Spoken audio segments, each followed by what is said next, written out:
Hello students, I am C.S. Sendil Kumar. I am working as Associate Professor at Kumaraguru College of Technology, Coimbatore.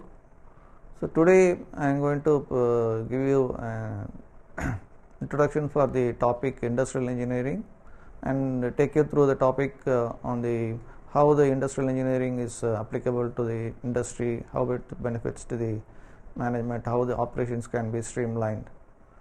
So, industrial engineering is a very crucial area in any industry for effective running, because any manufacturing industry has a lot of resources that going into the manufacturing process, input resources, labor, machinery, material, and all these will be converted into a product that is saleable in the market.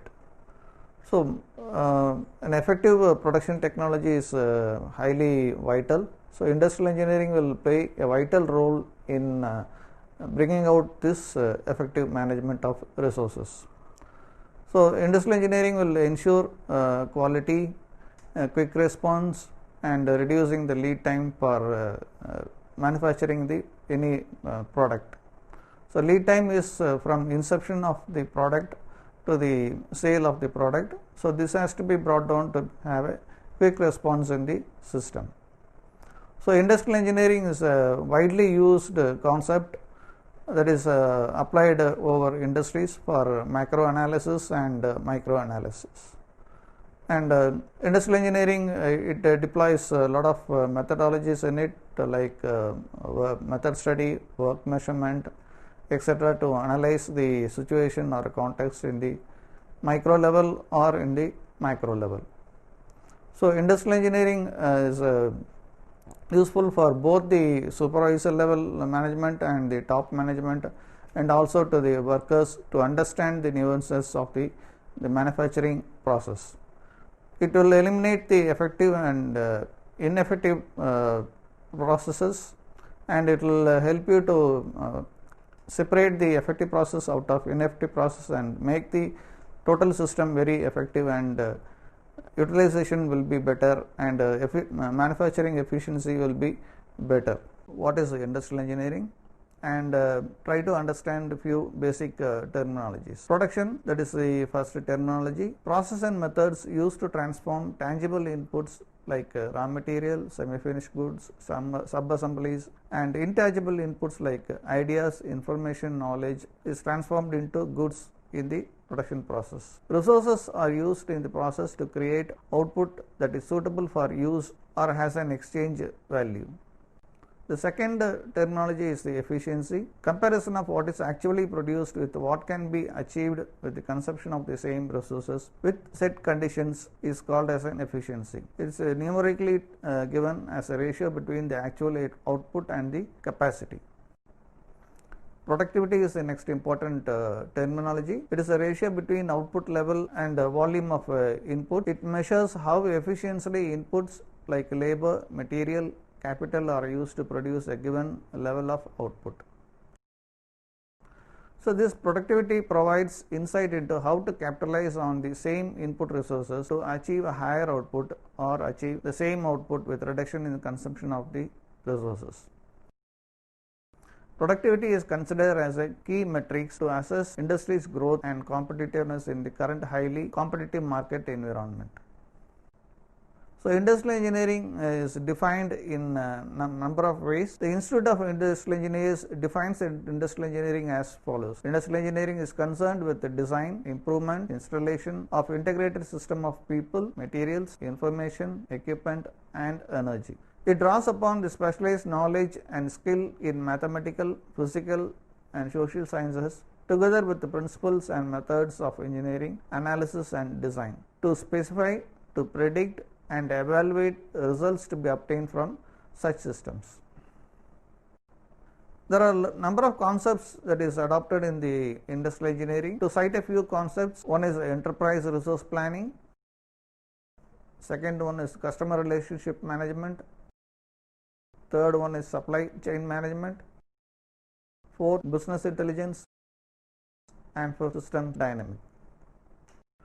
The concept of industrial engineering consists of many sub-concepts also. First concept is the operation research. It is mainly uses analytical methods to analyze and design the components of manufacturing system and help the management to make better decision on optimum utilization. The second sub-concept is the operation management, concerned with installing and controlling the process of production, redesigning operations in production of goods to improve their effective utilization. Third one is the job design. Operation is broken down into jobs designed to require specifications method, relationships established between jobs to meet technical and organizational requirements. Job design also takes into account ergonomics, workstation design and work environment design that is essential in getting an effective output from the people concerned. Next one is the supply chain management. So this manages the storage and flow of materials, work in process inventory, finished goods from point of origin to point of consumption. This also includes flow of data in the reverse direction, which is essential to ensure smooth supply chain management. Next one is the cost engineering. So this is vital to any management for effective profit making. So majority of the managements tend to view individual departments in the manufacturing unit as cost centers. This facilitates cost planning, management and control at micro level rather than at macro level, which has been in practice. Nature of work of industrial engineering is the next topic. The role of industrial engineering includes following but not restricted to the listed ones. First one is the process improvement expert. Second one is performs as a system integrator. Third role he plays is as a change agent. And fourth role is the demand forecaster and capacity planner and manager. And fifth role is the productivity expert. So industrial engineer normally performs the following jobs: analyzing product to be manufactured, usage and manufacturing requirements, developing management control systems for financial planning and cost analysis, designing production planning and control systems to coordinate activities and control product and process quality, developing job evaluation and operator evaluation systems. The responsibilities of the industrial engineering includes the following: applying work measurement and motion study techniques. Industrial engineering does the following work: the planning the plant, department, machinery layouts using tools like travel chart, string diagram, PERT and CPM charts, monitoring and controlling production flow system using various types of flow charts, allocating machines and operator for specific job or operation, monitoring and improving operator performance, production and quality control systems. Next is the skill set required by an industrial engineering. The industrial engineering to perform its job effectively requires the following skill set. One is the technical expertise. He has to understand the process requirements and improve the process based on the requirements. Second one is the managerial expertise, to effectively take along all the stakeholders for ultimate improvement in the enterprise efficiency. Third essential skill that is required by the industrial engineering is the leadership, which is essential to take the initiative and implement the changes. Benefits of industrial engineering are listed as below. Provides scientific and systematic method to streamline and improve productivity and efficiency. Helps to establish more efficient and profitable business practices while increasing the customer service and quality. Makes workplace and environment safer, faster, easier and more rewarding.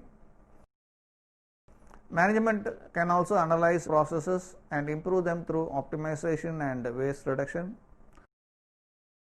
Reduces cycle time and increases the throughput and improves competitiveness, profitability and reduces resource requirements. So application of industrial engineering are in very many areas. It includes a lot of components that is inbuilt in the industrial engineering. Certain components are: one, work design, workstation design and ergonomic analysis, automation, process control and quality control. Third component is the production system design and control. There are a lot of tools that is used in the industrial engineering to study the process, to improve the process. So, one such tool is the work study. Work study has two strategies or components that is built into it. One is work measurement and second one is the method study. Work measurement focuses on analyzing, calculating the time required to perform a job or a work or an operation. Facility is categorizing total time consumed as effective time and ineffective time. Second component of the work study is the method study. It focuses on investigating the way a job or work or operation is done in terms of how, whom and when. It also leads to alternate ways to do the same job and finally arriving at a best way to do the job. Method study is done at both macro and micro levels. It is also known as methods engineering and main purpose is the operation analysis and design. Stages of method study. It has a number of stages in conducting the method study. First one is to select the operations to study. The selection task is based on basis of delays, safety issues, capacity problems, queues, idle time, bottlenecks, quality problems, high cost and control difficulties. The next step in the process is the recording the data. Operation studied by the observation, interview, experiencing and recording it in suitable formats. Process charts, travel charts, string diagrams, multiple activity charts, motion analysis charts are some of the systems that is used to record the data. The next step is to examine the data. Examine the recorded data of process by asking series of questions to identify possible alternatives and arrive at a finally more effective methods.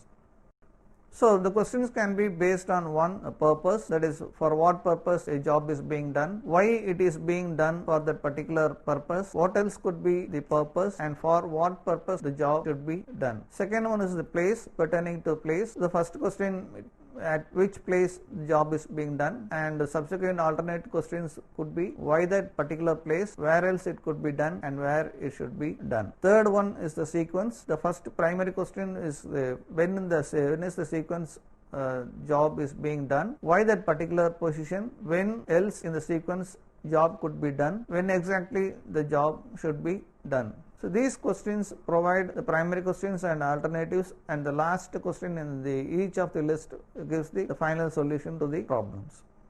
Next in the item is the person, pertaining to the operator or person who is performing the job. The primary question will be who is doing the job, why that particular person, who else would do the job and who should do it finally. Next one is the means, how the job is being done, why that particular way, how else it can be done and how should it be done finally. So, this process ultimately culminates into developing a new method. So, it requires knowledge of possibilities, new machinery, effects of removing a stage in existing process or reallocating it to another process or person. Followed by the development of a new method, it has to be installed and implemented. So, finalized new method must be installed. New method could be installed in one line while existing method continues in the other line. So, this reduces the risk and offers scope for further learning.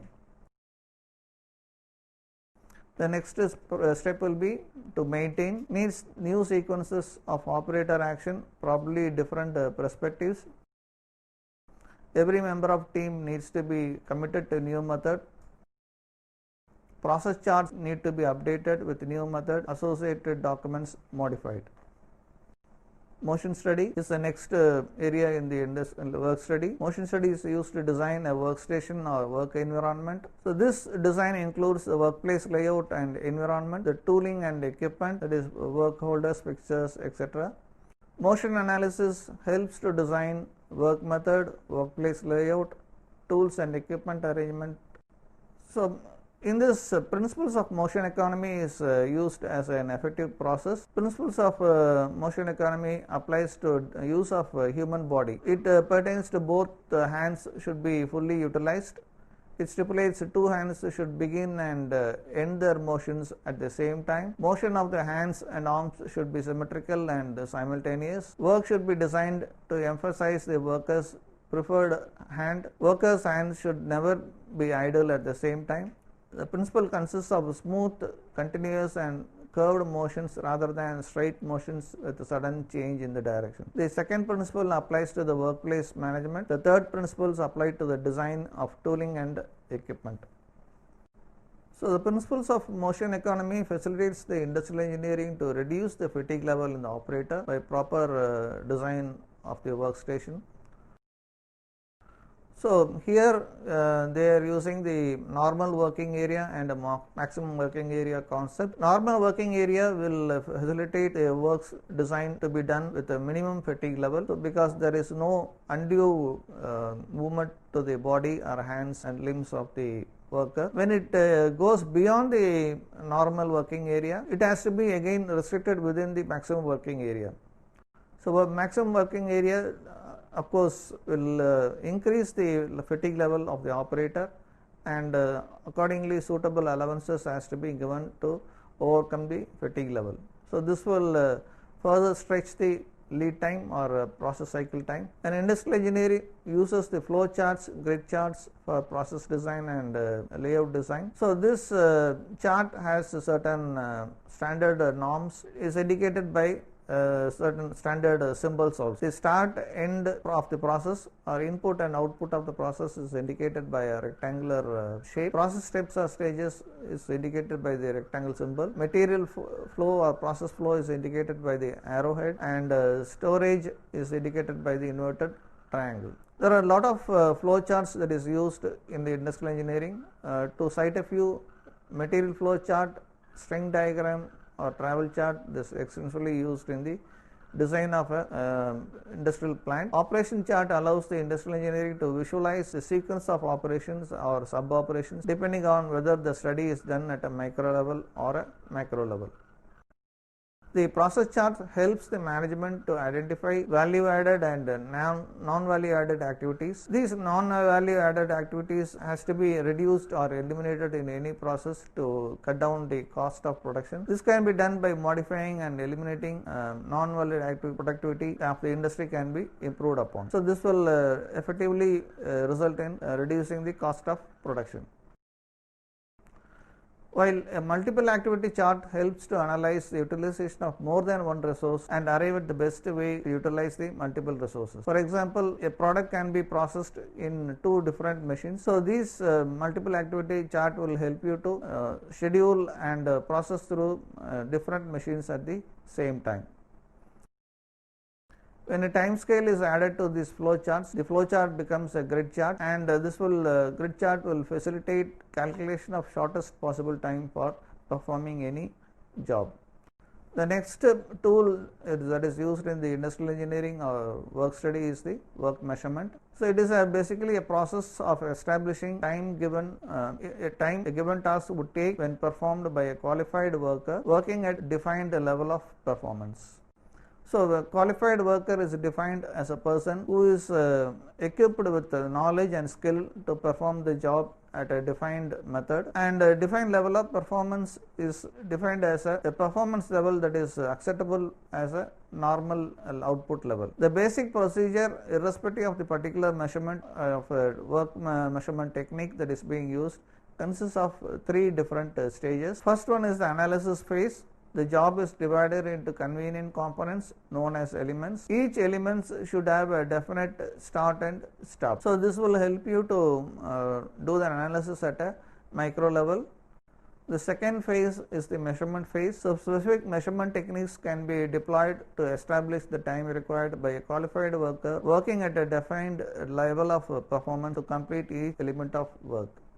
So this measurement phase is an important phase to arrive at the correct time for performing a particular job. And third phase is the synthesis phase. So various experimental times are added together with the appropriate allowances to derive at the standard time for completing the job. So these elements or appropriate allowances are essential to arrive at a standard time so that the fatigue and other aspects of the production process is taken into consideration. The standard time can be defined mathematically as a base time. Added to that is the allowances. So allowances in the industrial process is normally referred to as PFD allowance, where P stands for the personnel and F stands for the fatigue and D stands for the unavoidable delay. So one of the major area of application for industrial is the capacity planning. So this is a very crucial area for any management to make, especially in make to order setup when compared to make to stock setup. Make to stock setup manufactures general products which are usually standardized and uses a standard process and invariably has some inventory in form of finished goods, in process goods. The capacity planning and management is not so critical in this case,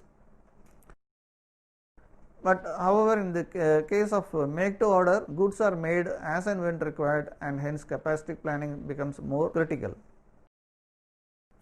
Calculation of standard time and scientific allocation of time for allowances is very important in make to order process. Standard time is extensively used in work planning in terms of machine, worker and material scheduling and in estimating the delivery time. The standard time is also used in calculating the cost of manufacture before actual commencement of production. So this will give an idea to the management whether the manufacturing of proposed product in predetermined specifications and quantity is viable or not. Otherwise, they can look at other options to manufacture a different product or adopt different processes to manufacture the same product. Apart from standard time, industrial engineering also facilitates calculation of certain key performance indicators of the enterprise. So these key performance indicators of the enterprise will help the management to analyze and determine where it stands in terms of efficiency. Some of the key performance indicators are man to machine ratio, cut to ship ratio, order to ship ratio, on time deliveries, average style changeover time, right first time percentage, quality to production ratio and downtime percentage. Each of these key performance indicators play a vital role on cost of production and hence factory's economic viability, factory's efficiency, profit margin and also more importantly on the factory's reputation in the business. Now to go through the key indicators, performance indicator, the first one is the man to machine ratio. It is actually defined as the total number of workers employed in the factory to total number of operational machines. If the workers are deployed only in productive work, then this ratio, man to machine ratio will be low.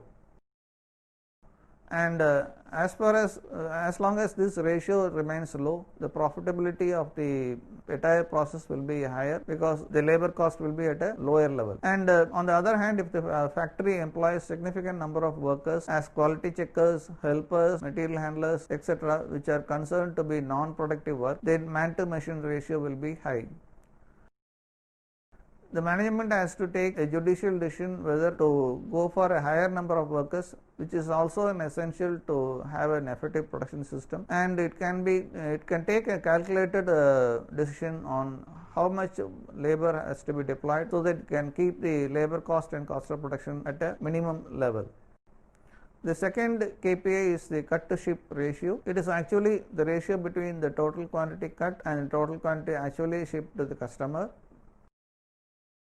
And if the ratio is above 1, it means the factory is cutting more quantity than actually required to ship, even though some excess quantity has to be cut to take care of the defectives and rejections. But at the same time, excess cut quantity should not be too high, otherwise it will result in the material consumption and also end up in the high cost of production. So here again management has to take an calculated decision whether to have excess quantity cut, how much it has to cut excess so that it will not run into its profit margin. The third KPI is order to ship ratio. It is a ratio between total order quantity received and total quantity actually shipped. So this will give an indication of cost of poor quality, which is ultimately eats into profit margin. So when the ship quantity is less than the cut quantity, it means there is a lot of defects and rejections in the manufacturing process. So this will increase the cost of production in terms of material consumption and other resource consumption. Next KPI is the on-time deliveries. It pertains to the number of on-time delivery that takes about in the company, and it directly reflects on the company's reputation as a reliable supplier of any product. The next KPI is the average changeover time. Every time a style changeover takes place, the production process is stopped either to rearrange the manufacturing process or instruct the operators on the new style. So this is considered as a downtime of machines, and too many style changes will increase the machine downtime and hence bring the factory's efficiency down. Next KPI is the right first time percentage. Right first time percentage is pertains to the goods that is produced as per specifications and required quality without any defects. So it directly reflects on the capacity of the company or the manufacturing process to produce the goods at a required quality level right at first time. So less number of rejections leads to increase in the factory's efficiency. Otherwise, the rejections or defects has to be mended or remade to make up for the loss in the production process, and again it reflects on the high increase in the cost of production. So quality of production ratio is the next KPI. Quality of a product is an important factor in any manufacturing process. Normally in apparel industry, quality is expressed in terms of defectives per 100 units, that is a DHU. More DHU means more time is spent on rectifying the defectives and replacing the rejections. This again reflects of the percentage of on-time delivery and cost of overtime. Next KPI is the downtime percentage. Downtime is a machine idle time, which could be due to number of reasons like waiting for material, waiting for instructions, machine breakdown, or any other reason. Industrial engineering has numerous applications in any industry, apparel industry or any manufacturing industry, like operator performance analysis, bundle analysis, work in process analysis. So another major application of industrial engineering in apparel is the line balancing, which is critical in the apparel industry because it is highly labor intensive and involves a lot of machineries, especially in the piece rate factory where the cost is based on the number of goods that is produced per hour. So need for line balancing occurs due to various reasons. One is the waiting for material. So this will result in because of poor planning and too much of rejections in the fabric inspection and cutting. Second is the imbalance in the operator efficiency. This may be due to variation in the work content or variation in the operator skill level. So from one operation to the other operation, the smooth flow of goods is affected. So it will affect the high level skill operators efficiency. The next reason is the imbalance of in output of successive machines. So targets of these machines are not matched, or insufficient machineries are provided, or it is again because of the imbalance in the operator's skill level. So line balancing involves the following steps: capacity study, target setting, identification of bottlenecks and elimination of bottlenecks. This can be done in number of ways, like clubbing the operations with underutilization wherever possible, shuffling the operators, more skilled workers at bottleneck areas where output is less than target, and less skilled operators to the operations where output is more than target. reducing the cycle time with automation, semi-automation, using work aids, simplifying the work content, etc. And improving the work methods, workstation ergonomics, work environment to reduce the fatigue levels and thereby reducing the fatigue allowance and variation in the output levels in course of the shift. So, students, we have seen the various aspects of industrial engineering through this lecture, and to conclude and summarize the entire topic, industrial engineering is a highly useful tool that is used in the effective management of resources that go into the manufacturing process. And industrial engineering is a concept or a tool that will help the management to cut down the cost and make the process more cost effective and profitable in the tight marketing scenario. So, industrial engineering is a very critical area for the students to take up in their career, and a lot of new systems are evolving, and industrial engineering is a age-old process that will help you to have an effective production planning and control. Thank you.